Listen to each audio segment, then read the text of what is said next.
हम आज के इस वीडियो में बिहार सामान्य ज्ञान को देखेंगे और बिहार से संबंधित जितने भी ऑनलाइन और महत्वपूर्ण प्रश्न हैं, जो बिहार से बाहर और बिहार के परीक्षाओं में पूछे जाते हैं, उन सभी पे चर्चा करेंगे। तो चलिए आज के इस वीडियो को शुरू करते हैं। सबसे पहले दिया हुआ है बिहार की स्थापना कब हुई थी? तो इसका सही उत्तर होगा 22 मार्च 1912 को बिहार का स्थापना हुआ था। आगे दिया हुआ है राजधानी, यानी बिहार का राजधानी कहाँ है? तो इसका सही उत्तर होगा पटना। पटना का प्राचीन नाम पाटलिपुत्रा था। आगे दिया हुआ है उच्च न्यायालय, तो इसका सही उत्तर होगा बिहार का उच्च न्यायालय पटना है, जिसकी स्थापना 1916 ईस्वी में हुई थी। आगे दिया हुआ है राजकीय भाषा, बिहार का राजकीय भाषा क्या है? तो इसका सही उत्तर होगा हिंदी और द्वितीय राजकीय भाषा उर्दू होगा, यहाँ पे दिया हुआ है। आगे दिया हुआ है राजकीय पशु, तो इसका सही उत्तर होगा बैल। आगे बढ़ते हैं तो दिया हुआ है बिहार की राजकीय पक्षी क्या है? तो इसका सही उत्तर होगा बिहार की राजकीय पक्षी गौरैया होगा। आगे दिया हुआ है राजकीय पुष्प क्या है, यानी यहाँ का राजकीय पुष्प क्या है? तो इसका सही उत्तर होगा गेंद होगा। यहाँ का राजकीय पुष्प गेंद है। आगे दिया हुआ है राजकीय वृक्ष, यानी बिहार का राजकीय वृक्ष क्या होगा? तो इसका सही उत्तर होगा पीपल।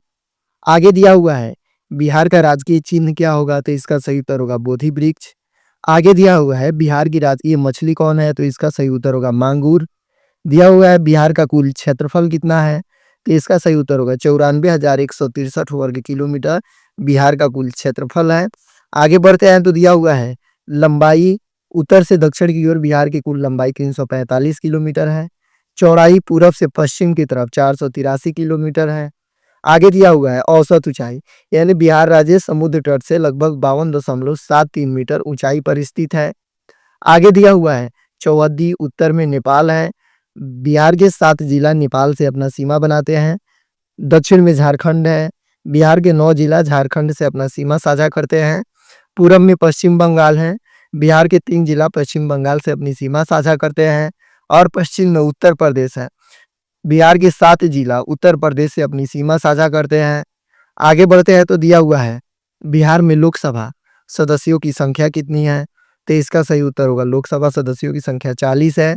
आगे दिया हुआ है लोकसभा में अनुसूचित जाति की आरक्षित सीटें कितना है? तो इसका सही उत्तर होगा 6 सीट। गोपालगंज, हाजीपुर, समस्तीपुर, जमुई, गया तथा सासाराम। आगे दिया हुआ है राज्यसभा में सदस्यों की संख्या कितनी है? तो इसका सही उत्तर होगा 16 सीट।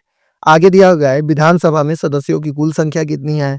तो इसका सही उत्तर होगा 243। आगे दिया हुआ है विधानसभा में अनुसूचित जाति के लिए आरक्षित सीटें कितनी हैं? तो इसका सही उत्तर होगा 38।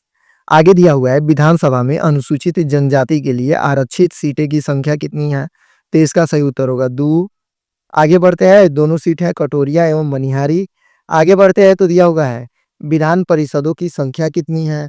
तो इसका सही उत्तर होगा 75। आगे दिया हुआ है बिहार में प्रमंडलों की कुल संख्या कितनी है? तो इसका सही उत्तर होगा 9। पटना, मगध, सारण, तिरहुत, कोसी, दरभंगा, पूर्णिया, भागलपुर, मुंगेर, ये 9 बिहार के प्रमंडल हैं। आगे दिया हुआ है बिहार में जिलों की संख्या कितनी है? तो इसका सही उत्तर होगा 38।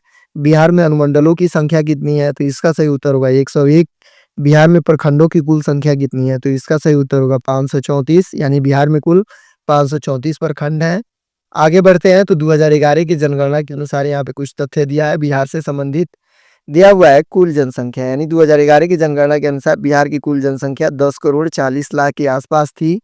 आगे दिया हुआ है कुल जनसंख्या में पुरुषों का हिस्सा 52.14% था। कुल जनसंख्या में महिलाओं का हिस्सा 47.86% था। कुल जनसंख्या में ग्रामीण जनसंख्या का प्रतिशत 88.7% था। कुल जनसंख्या में शहरी जनसंख्या का प्रतिशत 11.29% था। अनुसूचित जातियों की जनसंख्या का प्रतिशत कितना था? तो इसका सही उत्तर होगा 15.72%। सर्वाधिक अनुसूचित जाति आबादी वाला जिला कौन था? तो इसका सही उत्तर होगा गया। आगे बढ़ते हैं तो दिया हुआ है न्यूनतम अनुसूचित जाति की आबादी वाला जिला कौन है? तो इसका सही उत्तर होगा किशनगंज। आगे दिया हुआ है अनुसूचित जनजातियों की जनसंख्या का प्रतिशत कितना है? तो इसका सही उत्तर होगा 1.3%। आगे दिया हुआ है सर्वाधिक अनुसूचित जनजाति की आबादी वाला जिला कौन है? तो इसका सही उत्तर होगा कटिहार। आगे दिया हुआ है न्यूनतम अनुसूचित जाति की आबादी वाला जिला कौन है? तो इसका सही उत्तर होगा शिवहर। आगे दिया हुआ है लिंगानुपात, यानी बिहार का कुल लिंगानुपात कितना है? तो इसका सही उत्तर होगा 918। आगे दिया हुआ है जनसंख्या की दृष्टि से देश में बिहार का स्थान, तो इसका सही उत्तर होगा तीसरा सबसे बड़ा स्थान है। आगे दिया हुआ है, जनसंख्या की दृष्टि से बिहार का सबसे बड़ा जिला कौन है? तो इसका सही उत्तर होगा पटना। आगे दिया हुआ है, जनसंख्या की दृष्टि से बिहार का सर्वाधिक छोटा जिला कौन है? तो इसका सही उत्तर होगा शेखपुरा। आगे बढ़ते हैं तो दिया हुआ है 2001 से 11 के दशक जनसंख्या वृद्धि दर कितना है? तो इसका सही उत्तर होगा 25.42%। आगे दिया हुआ है 2003 से 2011 के दशक में सर्वाधिक जनसंख्या वृद्धि दर वाला जिला कौन है? तो इसका सही उत्तर होगा मधेपुरा। आगे दिया हुआ है 2001 से 2011 के दशक में न्यूनतम जनसंख्या वृद्धि दर वाला जिला कौन है? तो इसका सही उत्तर होगा गोपालगंज। आगे दिया हुआ है जनसंख्या घनत्व, तो बिहार का जनसंख्या घनत्व 1106 है, जो देश में पहला स्थान रखता है। आगे दिया हुआ है सर्वाधिक जनसंख्या घनत्व वाला जिला कौन है? तो इसका सही उत्तर होगा बिहार का सबसे अधिक घनत्व वाला जिला शिवहर है, जहाँ पे प्रति वर्ग 1880 लोग निवास करते हैं। आगे दिया हुआ है न्यूनतम जनसंख्या घनत्व वाला जिला कौन है? तो इसका सही उत्तर होगा कैमूर, जहाँ पे प्रति वर्ग किलोमीटर में 488 लोग निवास करते हैं। बिहार का लिंगानुपात दिया हुआ है, तो इसका सही उत्तर होगा 918। आगे दिया हुआ है न्यूनतम लिंगानुपात वाला जिला यानी बिहार का सबसे कम लिंगानुपात वाला जिला कौन है? तो इसका सही उत्तर होगा मुंगेर।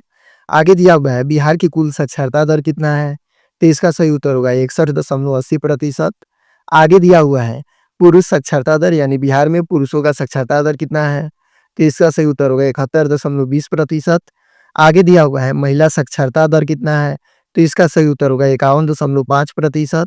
आगे दिया हुआ है साक्षरता की दृष्टि से भारत के राज्यों में क्रम कितना है यानी कितना स्थान है? तो 28वां स्थान है। आगे दिया हुआ है सर्वाधिक साक्षरता दर वाला जिला कौन है?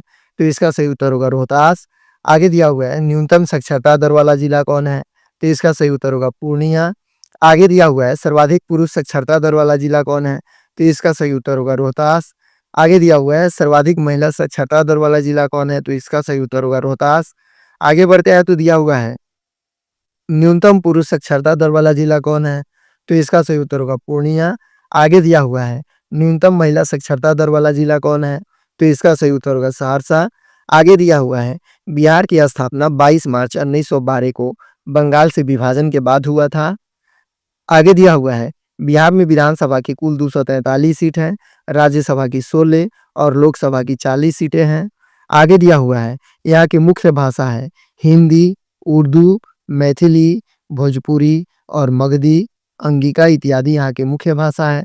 आगे बढ़ते हैं तो दिया हुआ है क्षेत्रफल में यह देश का 12वां तथा जनसंख्या में तीसरा सबसे बड़ा राज्य है, यानी भारत का क्षेत्रफल के हिसाब से 12वां सबसे बड़ा राज्य और जनसंख्या के हिसाब से तीसरा सबसे बड़ा राज्य है बिहार। आगे दिया हुआ है प्राचीन काल में मगध का साम्राज्य देश के सबसे शक्तिशाली साम्राज्यों में से एक था। यहाँ से मौर्य वंश, गुप्त वंश तथा अन्य कई राजवंशों ने देश के अधिकतर हिस्सों पर राज किया। बोल रहा है कि प्राचीन काल में 16 महाजनपदों में सबसे शक्तिशाली महाजनपद मगध था। इसी मगध के सहारे भारत में कई वंश राज किए हैं, जैसे प्रमुख हैं मौर्य वंश, गुप्त वंश और अन्य कई वंशों ने राज किया।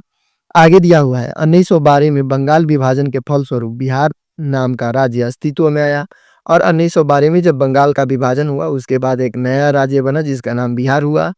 आगे दिया हुआ है 1936 में उड़ीसा इसे अलग कर दिया गया और 1 अप्रैल 1936 को उड़ीसा बिहार से अलग हो गया। आगे दिया हुआ है स्वतंत्रता के बाद बिहार का एक और विभाजन हुआ और सन 2000 में झारखंड राज्य इसे अलग कर दिया गया। बोल रहा है कि भारत की आज़ादी के बाद बिहार का एक बार और बंटवारा हुआ 2000 ईस्वी में, इससे झारखंड को अलग कर दिया गया और झारखंड एक नया राज्य बना 15 नवंबर 2000 को। आगे दिया हुआ है पाटलिपुत्र की स्थापना उदयन ने की थी और बिहार की राजधानी पाटलिपुत्र की स्थापना उदयन ने किया था। आगे दिया हुआ है द्वितीय बौद्ध संगीति का आयोजन कालासो के शासनकाल में वैशाली में आयोजित किया गया था और यही वैशाली बिहार में स्थित है। आगे दिया हुआ है तृतीय बौद्ध संगीति का आयोजन अशोक के शासनकाल में पाटलिपुत्रा में आयोजित किया गया था और तृतीय बौद्ध संगीति का भी आयोजन पाटलिपुत्रा में ही हुआ था।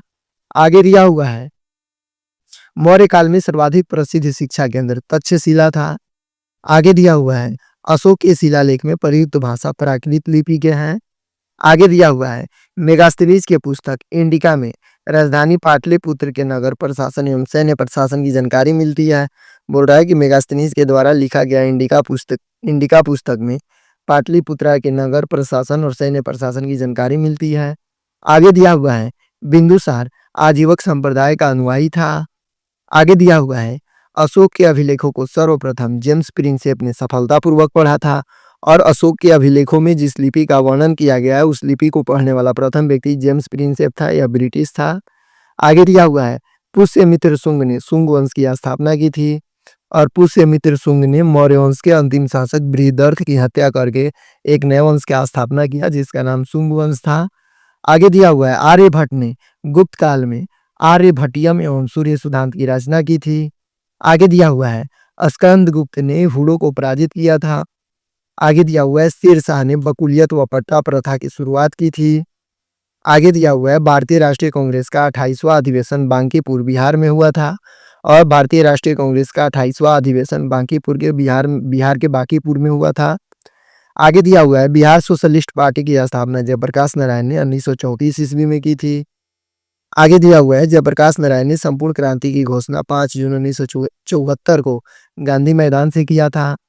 आगे दिया हुआ है पटना उच्च न्यायालय की स्थापना 1916 ईस्वी में हुई थी। आगे दिया हुआ है बिहार क्षेत्र की सर्वप्रथम चर्चा शतपथ ब्राह्मण